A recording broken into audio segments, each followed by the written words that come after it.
So we're talking about being rooted. But what does that mean? How can we be rooted? Well, remember, Colossians 2:7 tells us to let our roots grow down into Him, into God. God is the soil we should be planted in. He's rich soil and He's deep soil. And He's the soil that will allow us to produce the fruit and seed that we're looking for in our lives. Now, earlier in the Bible, Jesus tells a story to people gathered round. Now, in this story, He's talking about a farmer planting seeds. Now, some of that seed falls along a footpath, some of it on thorny ground, and some of it falls in soil, but that soil is shallow, and there's an underlying rock bed beneath.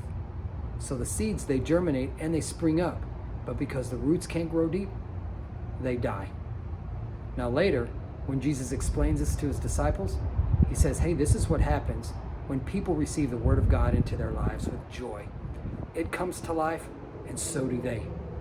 But because their roots don't go deep, that person will fall away at the first sign of trouble. That's the beauty of the Word of God. When it comes into our lives, it brings life and it brings us to life. But I want you to catch something. When that Word comes into our lives, if our roots don't go deep, that Word will die and we will die with it. Guys, if you want to produce life-giving fruit and fertile seed, plant yourself firmly in the soil of God Himself. Endeavor depth.